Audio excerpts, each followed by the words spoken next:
to marry a real princess. So he went on a long journey to find one. But every princess he met did not seem like a real princess. I must find a real princess, he said to himself. I will only marry a real princess. As the prince journeyed home, he was very sad. He told the king and queen that he had met many princesses, but that he could not find a real princess. I have been searching the world for so long to find the princess of my dreams. I haven't liked any of the ones I've met so far. What if I never find the love of my life? This princess was really rude when we went out together. This princess is from the distant kingdom of 3 nines. She doesn't care how she looks. This princess doesn't know any good stories or fables. Life would be really boring with her. This princess's yawn is so loud. It's like a foghorn. What's more, she doesn't even cover her mouth. Here's the princess from the kingdom next door. You should see her terrible table manners. This one wouldn't stop talking. She wore me out. A real princess would be a bit more reserved. The Danish princess doesn't sing sweetly like a real princess should. That night, there was a frightening storm. The wind blew hard and the rain poured down. The lightning flashed and the thunder roared, but the prince heard nothing. He was fast asleep in his bed. Then, suddenly, above the sound of the raging storm, there was a loud knock at the palace door. Knock, knock, knock. "Who could that be at this time of night?" said the king. "And in such terrible weather," added the queen. The king put on his slippers and went to open the door. He peeped out to see who it could be. The weather was terrible. There was a flash of lightning, and standing there on the doorstep, the king saw a poor, bedraggled girl. Her hair and clothes were dripping wet, and she was shivering from the cold. "Who are you?" the king asked. "I am a real princess," answered the girl. One stormy night, a cold and frightened princess appeared at the palace door. Who is this beautiful girl who has arrived at our palace?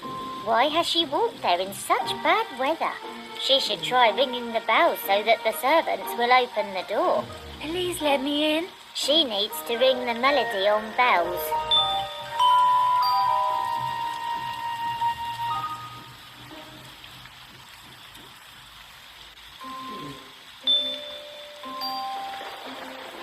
No, it doesn't sound like that. Listen to how it really sounds.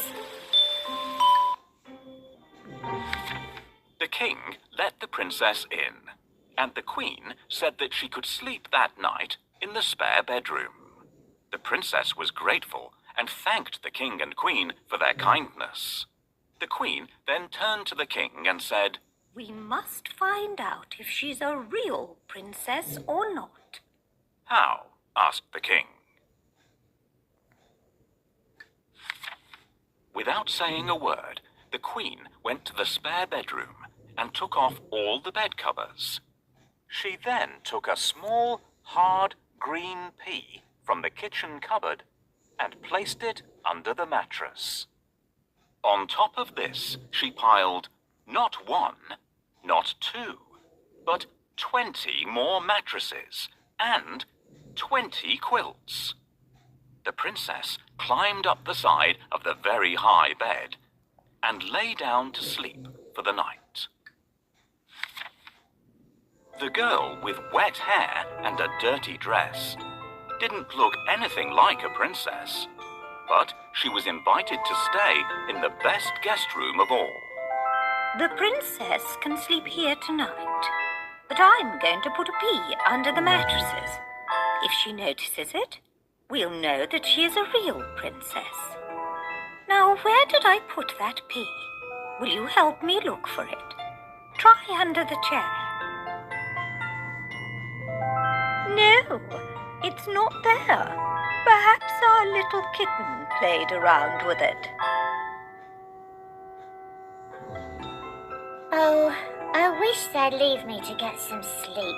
What are you looking for, Your Majesty? I can't find it here either. I might have put it in the drawer. Check in there. Can you help me hide the pea? Tap on the pea and then the bedding.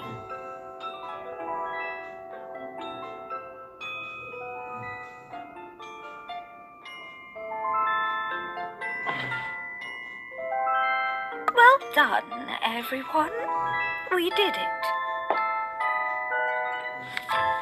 When morning came, they asked her if she had slept well, I did not have a wink of sleep all night. said the tired princess. There was something hard in the bed, and this morning I am bruised black and blue. The queen smiled and looked at the king. You see, only a real princess could be so sensitive. The king smiled and called for the prince. At last, the prince had found his real princess. They were soon married and lived happily ever after. And the pea, it was placed in the museum for all to see.